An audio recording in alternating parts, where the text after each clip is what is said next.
geofence surveys. So what do we mean by geofencing? Geofencing allows you to trigger an event to happen when a mobile device enters the specific location of range that you set up.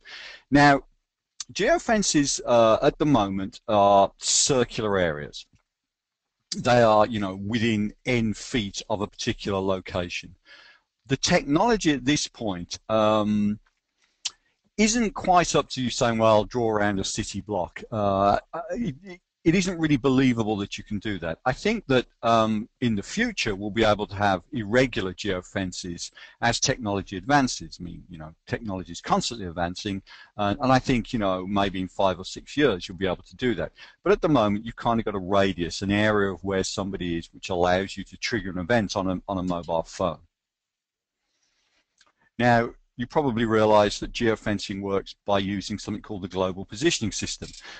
Global positioning system is satellites flying above us, and our smartphones now are able to pick up the satellite signals and give us a pretty good fix of where we are. You do need to actually have 3 line-of-sight satellites to get the best resolution, and we'll come back to this later on. An administrator, somebody setting up the survey, sets up a trigger alert to be sent to a device when it's within the geofence. And now this is all done via our survey system, which is integrated with our smartphone interviewing system. But that's the basic idea. Somebody has to set the trigger up. And again, we'll talk a little bit later about the issues surrounding the fact when you may have many thousands of locations you want to set up. These alerts, these messages are sent to your smartphone device by native messaging services. You may be aware that Apple has its own messaging service. There's a parallel kind of thing that we use over Android. So really, it's all about these communications that, if you like, are out of channel. That is, they're not emails, they're not SMS texts. They're messages that can be received by the application running on your smartphone, which will tell you to go, oh, hey, run this survey because this person is within XYZ geofence. Geofencing is important. It falls within this new trend of looking at consumer behavior with solo mode, social, local, mobile context. We all live locally. We can talk about global issues, but we all live in a neighborhood. We all do things within often a fairly narrow radius. So that's very important to track that information. Social is that a lot of this stuff is now sort of connected to social media. And the nexus of all these things is, of course, the smartphone. The smartphone is used for a lot of things in our daily lives, not just making phone calls or sending texts. And there was an interesting article recently saying how text messages are beginning to sort of fall out of favor, and people are using applications like Snapchat, which are a sort of social messaging system divorced from the SMS system that's on the phones.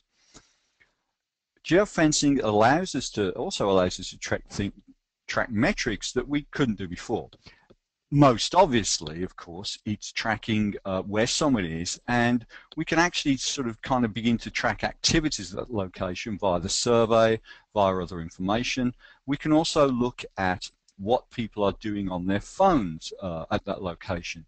I'm not going to really mention that much more, but there is the ability to capture some interesting data about the sorts of applications that people are using within a location. So in theory, you might be able to see if somebody using an application like Shop Savvy, which allows you to scan barcodes and find out parallel or better prices around you.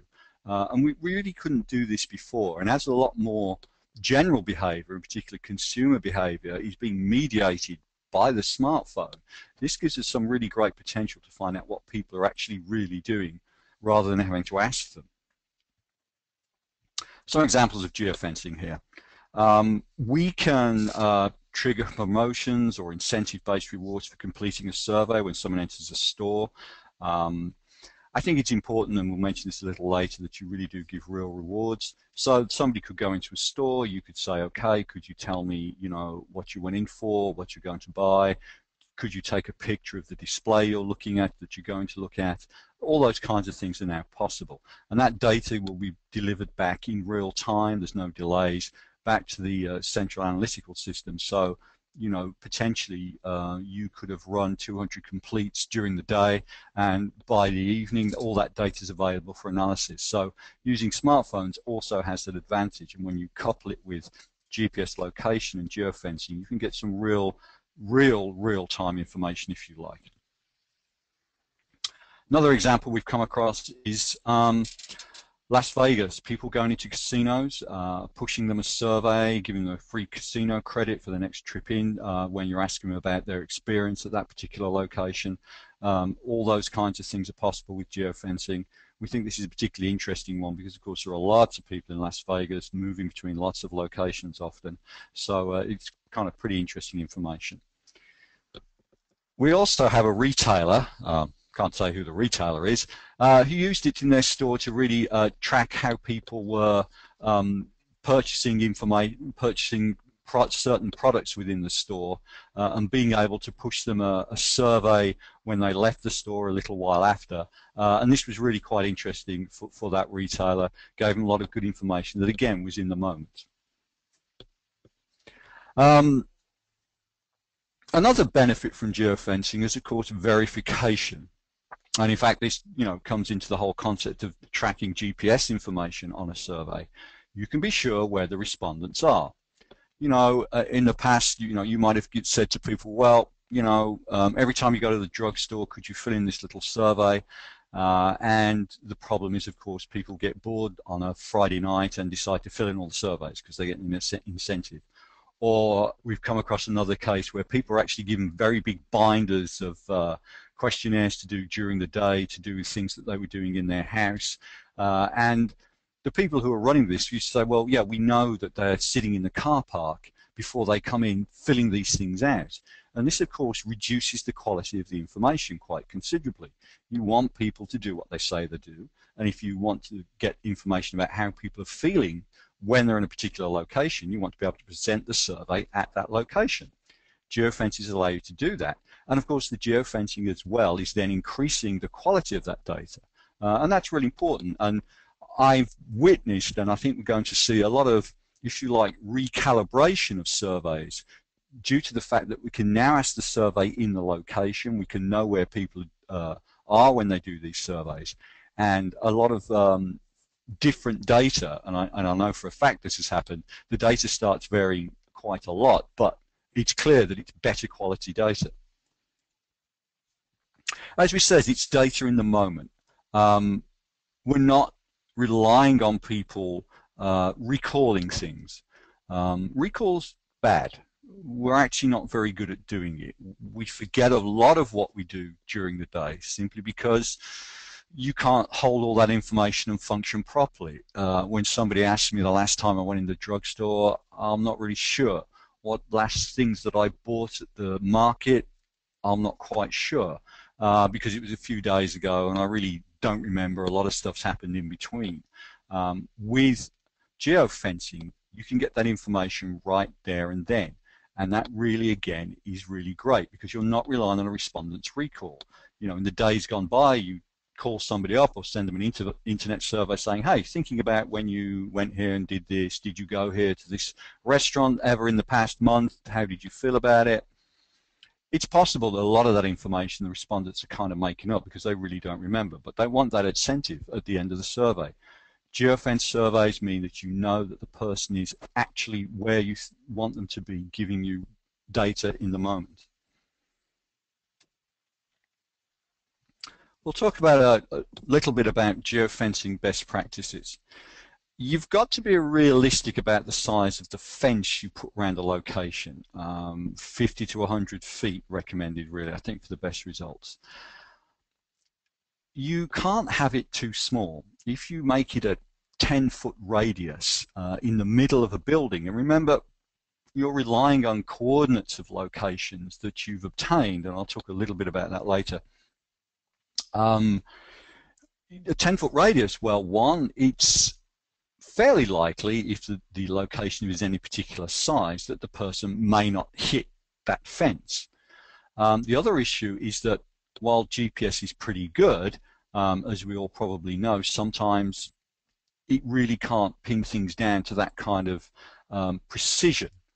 It is a line of sight concept. That is, that the device that's trying to find out its location has to be able to see at least 2 satellites really to be any good, and hopefully 3.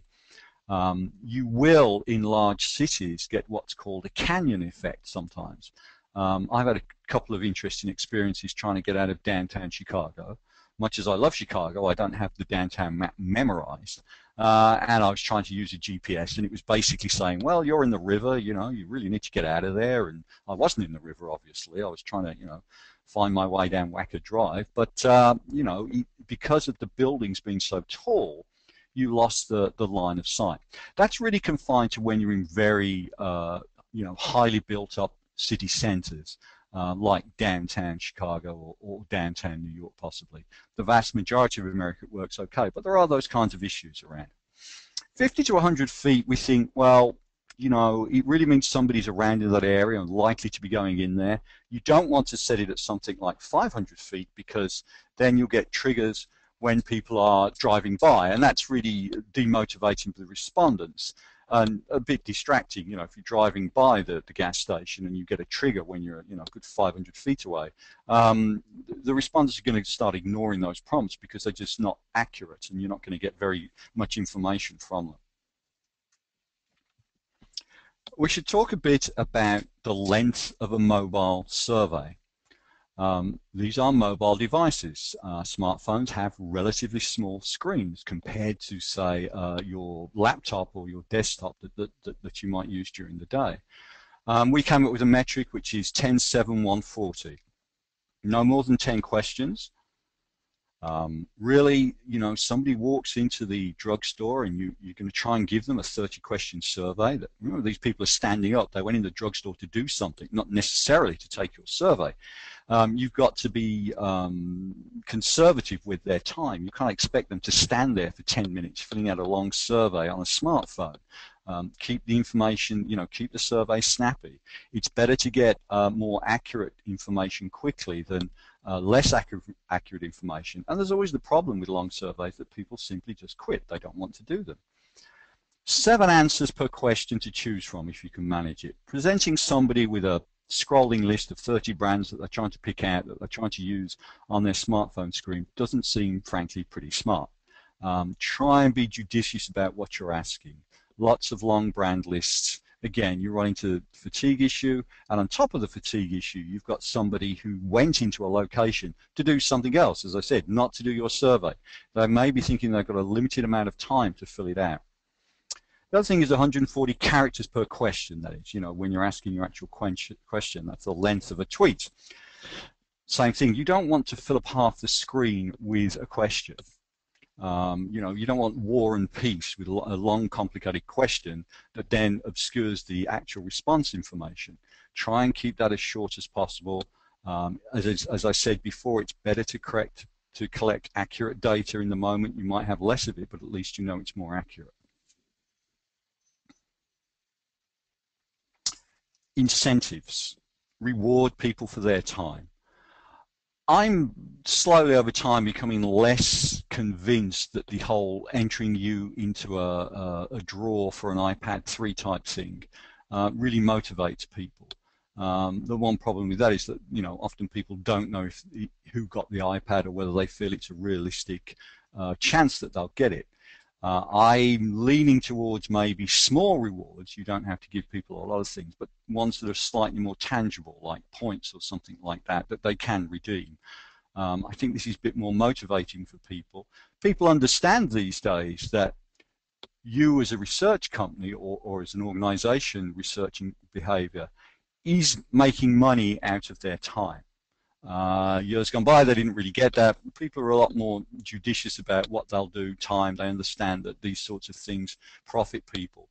So if you're sort of kind of give them the concept that they're sharing in the profit or the revenue of that activity, it's more motivating than some unknown reward that somebody they don't know might get. Let's talk a little bit about privacy. Of course, you have to have, and we supply as part of our system, a mechanism to get consent to use the geolocational information to trigger surveys. That's very important. Just as if you know anything about panels, there is the double opt-in system that everybody's adopted to make sure that people really have given consent for you to be in the panel. It's important to get consent from people when you are trying to run these geofence surveys, usually when they install the application. It's a sort of slight dilemma in that you don't want to keep asking people if they give their consent, because one day they're going to go, well, no, actually, I'm not going to give my consent. And you really don't want that to happen. On the other hand, you have to be clear and upfront with people about, yes, we are going to track where you are, and yes, we are going to use that information to provide surveys to you.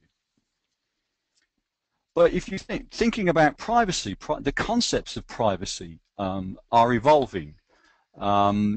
Certainly the discussion of the forms of the discussions of privacy issue that we're having now are not the same as 10 years ago.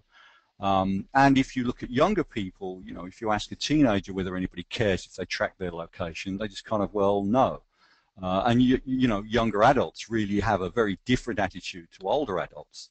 I read an article a couple of days ago in the New York Times, for instance, which following the tragedy in Boston, people said that 78% of the people polled were in favor of surveillance cameras. And I know that 10 years ago, you wouldn't probably have got that kind of response. People's attitudes are changing towards that kind of ideas of invasion of privacy, where they see a trade-off.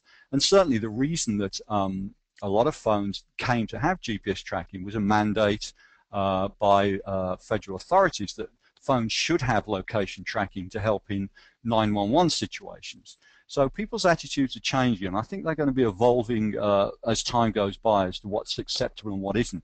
Certainly, I think that the idea that it's unacceptable to track someone's location is going to get eroded, and there are already signs that's going on.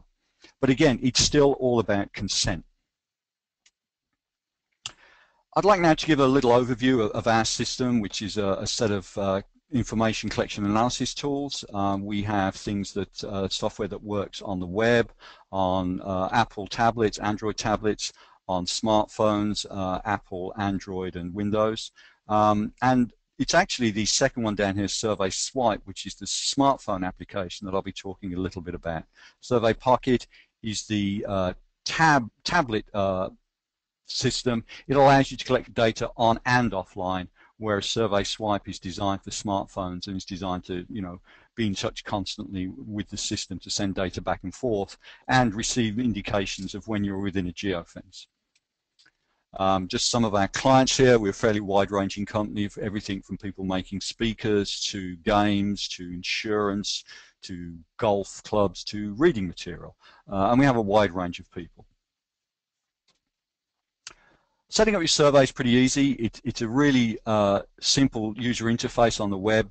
The web interface is what mediates all interactions with the different data collection modules. You can set up one survey in here and have it work on the web, have it work on iPads and Android tablets, and have it work on smartphones. It can be the same survey. It'll work in all those different modalities, so you don't have to go around setting up different surveys and changing things all the while. It'll work across the board. Adding questions is easy. We have a lot of different question types. Again, there are some question types that are particular to the tablets and the smartphones. For instance, we have a barcode scanning module that is just available on those devices. We have image capture, which is just available on those devices. People can take videos or take pictures on those devices. Those are particular to smartphones and the tablets. Now, this screen shows more specifically how you set up a location survey.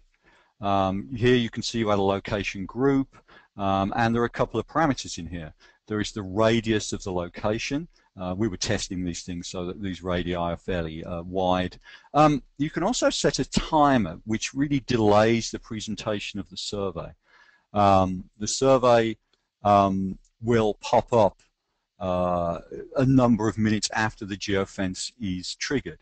And this can give you time maybe for the person to be more involved in what they're doing in the location. This can be something maybe you don't want to disturb what they're doing in the location. So a few minutes later, you can judge how long they'll take. You can pop up a survey saying, "Hey, you just visited your local drugstore. Can you tell me a little bit about what you did?" And a point system as well. This is just an example of how you edit the location group. Again, there's the timer, the radius, and the points associated with that. As I mentioned before, of course, there are a lot of locations of, say, drugstores, or I think another one we came up with was used car stores.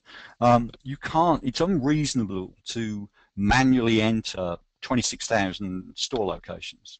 So we'll allow you to have a bulk upload system. There is a growing business in obtaining this sort of information. That is, where is every drugstore located? I keep talking about that because that's something we did. You can go out and you can buy a list that will give you the name, the address, and the latitude and longitude of these stores. And that's great. The issue is you've got to be careful about the quality of the list. How accurate is that information? And at the moment, I wouldn't say it's the Wild West, but it's certainly still fluid.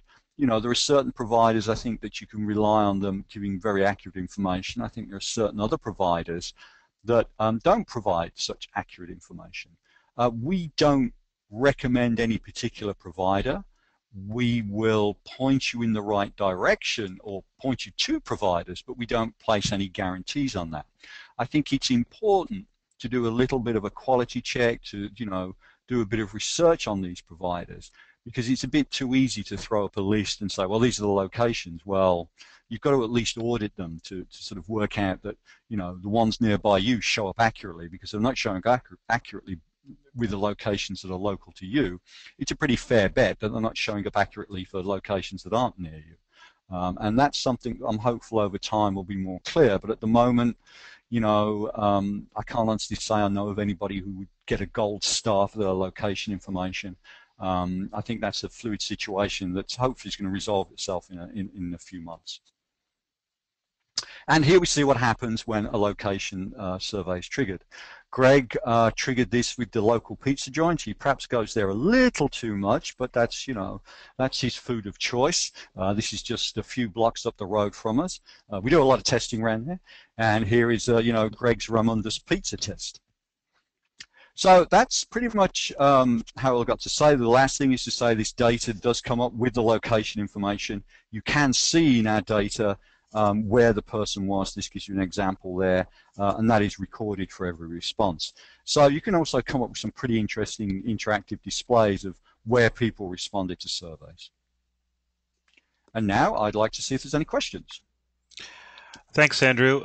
Yes, I just want to remind people that they can submit questions in the question box in the GoToWebinar control panel. We have a few questions already. The rest of you, please think of your questions to submit, and Andrew will do his best to answer them. We also have Greg Bender, who is the product manager for SurveySwipe, on hand as well. Okay. Is there technology available to target within specific sections of a store versus the perimeter? Pretty tricky. And this is the issue, that the GPS is line of sight. And if you're buried within a Macy's somewhere and you've been there 5 or 10 minutes, it's not really going to be able to do it. Not with GPS. There are other technologies that people are starting to use that we've experimented with, where you can trigger by a very local Wi-Fi network, and all that Wi-Fi network does is provide a name of a network, and that name then triggers the response. But that's an interesting question. I think in the future, people are going to come up with better solutions to that, but I'm not quite sure that geofencing is the way to go at the moment. Okay. Do you deploy your mobile surveys only through the apps or also browser?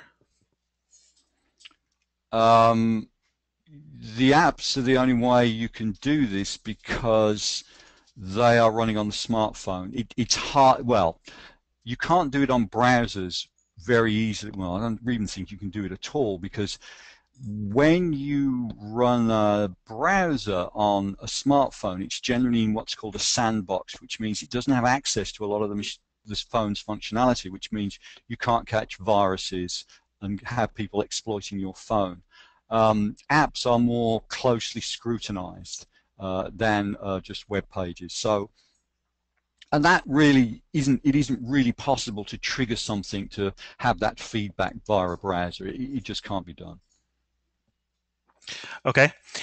Do clients usually use an existing population of SurveySwipe users or recruit them and ask them to install the SurveySwipe app? Um, Both. I mean, I know it's not much of an answer. If you're using a panel, you know that panels turn over constantly, you know, the lifespan of somebody. Um, in general, I think I'm seeing a little bit more of where we've got a bunch of people who have agreed to have geofencing turned on for them, that we can use that data. So it's great if you can get a panel and get people who are agreeing to do this. And that really, I think, is helpful. As I say, recruiting people now and getting them to get their consent to do this kind of stuff is getting easier and easier. Okay, the next question is a very good one. This application would seem to be on all the time. Are there any worries regarding battery life? Or is this something a user would have to constantly turn on? Thanks. No, it actually monitors, and everybody in our industries, we're always looking for ways to consume less battery, and that's a great question. The truth of the matter is about battery life is I think it's going to go away over time as battery technology gets better and better, and as more and more applications do these kinds of things. We're going to get better about sort of preserving battery life. But it is a concern. What really will sink your battery is if you're doing something what they call a snail trail, which is where you use the GPS location information and you constantly send that information up to the server saying, hey, the person is XYZ. 30 seconds later, you send that information, you go, hey, the person's at ABC. We use a different way. We don't have to do that snail trail, but that will flatten your battery really, really quickly. So it's an issue, but I think it's going to go away over time. Okay, next question. What adoption rates are you seeing of using geofencing with mobile surveys? It's a relatively small, well, it's not a big segment at the moment because people are still trying it out a lot. I can't say, by no means do the majority of mobile surveys use this technology. I'm sort of thinking it's going to increase a lot, again, as technology gets better, as people are more open to it, and as people realize that you simply can get much better quality data this way. Okay. How do you get people to agree to download the app on their phone in the first place? Is this not the key issue to overcome? Really, when people join a mobile panel, they join because they're told it'll be fun and they'll get incentives. And I don't really recall that we have much problem with that. I mean, really, you've got to hone your recruitment policies there. This is really, for us, the way our system works. It's a question of panel recruitment and then asking people that way. Remember, there are lots of different ways of getting people into a panel. And particularly a mobile panel, of course, you should really be looking about doing that on the mobile platform. Recruiting people to use a mobile panel via the web, while can be good, you really, you need to be doing it on the mobile phone. I wouldn't say that's something that particularly worries us. Okay. How many respondents use SurveySwipe? How many have downloaded the apps? Do you have demographic info on these people? I don't have it in front of me. If you can contact us, we can give you that information. I really don't have that in front of me. We have a sample division that deals a lot more with this called QSample, and they will be able to provide that data. Okay. In what format are you able to download the data captured? SPSS, CSV, Excel format. We have quite an array of analytics tools, so you can do quite a lot of stuff on our actual system. If you want to put it in something like SPSS or SAS, there are compatible file formats. Okay, next question. Little confused. How does the app get onto the user's smartphone? They download it from the App Store, either Apple or Android or the Windows Store. You redirect them there and say, hey, download our app, and you go from there. Okay. Let's see. What permissions have the customers given in order to trigger a survey? Uh, Permissions of the customers given? I'm not sure what we mean by Um, customers. I think my guess is that they're Analysts? referring to the panelists. Yeah. Well, there's a simple, when you install the software, there's a, fairly prominent screen that comes up saying, this application would like to use your positioning data to provide you with surveys. Do you agree? Yes, no. And that will then enable or disable the ability of the application to use location data. Okay. Doesn't Apple restrict getting GPS info on iPhones for privacy reasons? Not that we're aware of. Otherwise, our application wouldn't work. No, Andrew, I think the answer to that is they've voluntarily signed up and joined a panel. So they have given their implied permission for us to use that information. Yeah, I think that's pretty clear. Got it. Yeah, okay. They do have some initiatives about something called a UIUD, which is a personal identification kind of data point that they are starting to restrict. But it is all about permission. We ask people if they're going to do that. You can't have applications covertly tracking you. You have to have given your permission. Okay, next question. Can we have different geofence radii for different locations? What I mean is that a Walmart has a bigger footprint than a McDonald's. Is it based on a circle around the center or truly like a virtual fence around the property? Interesting point. I'd love it if it was a virtual fence around the property, but that we don't have that yet. It'd be great if we did. But that's a very good point. I mean, varying according to the size of the property. The issue there is you've got to have data on the size of the properties. Now, if you've only got 100 properties or so, you can probably work out what they are. But I go back to the data that you can obtain. If you need the data about every drugstore in America, you're going to get a list. It's not necessarily going to tell you how big they are.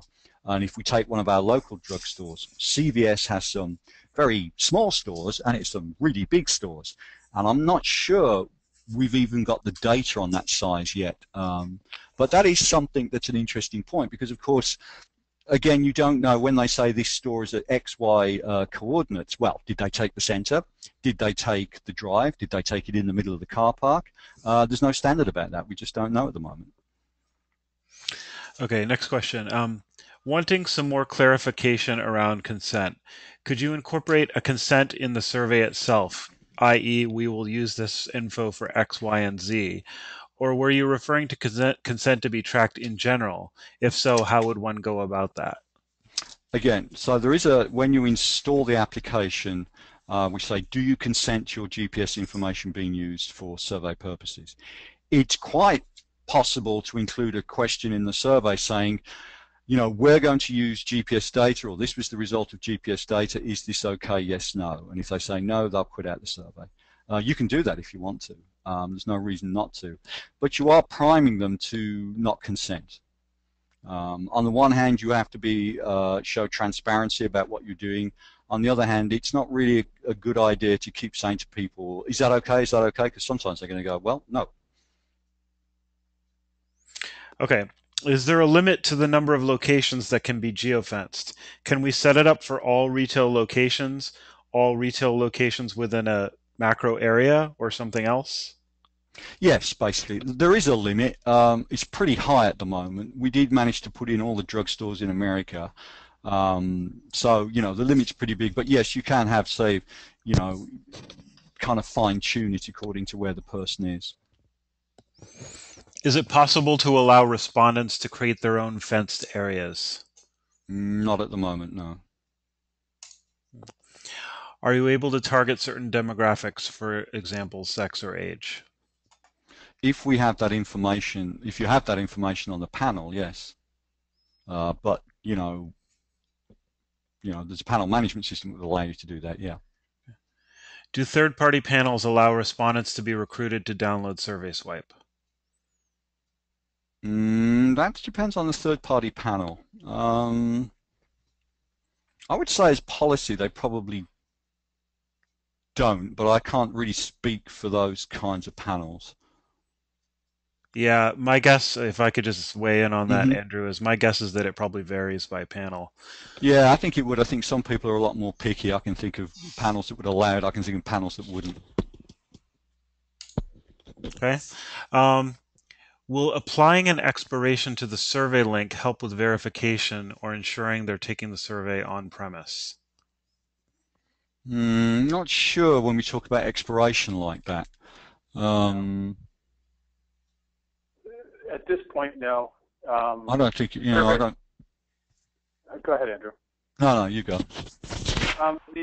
The answer is no. The survey will appear, and based upon the notification settings they've set up on their device, they'll get the alert at that point, but it does not coerce them to, other than giving them the alert that they've got a new survey, it does not force them to take the survey at that time. Okay, but you could certainly just look at the data that's within a certain amount of time of it being pushed Yeah, out. yeah. Yeah. Okay. Is there any option to not constantly push survey requests to respondents? If someone goes to a certain place frequently, it may be bothersome to be asked every time. Yeah, there is actually. We've put something in where, you only get one per location if you want that. Yeah, and that's a good point, actually. Every time you walk into your local coffee shop, you do not want to be pinged with a survey. Maybe, just want it to happen once. Yeah. Looks like that's it for the questions. Thanks, everyone. Thank you, Andrew, and thank you, Greg. And if you have further questions, you can contact us at sales-team@surveyanalytics.com. And thank you for your time. Yep, here's our 800 number. I forgot the slide. 1-800-326-5570. And yes, thank you very much. Thanks, everybody. Have a good day.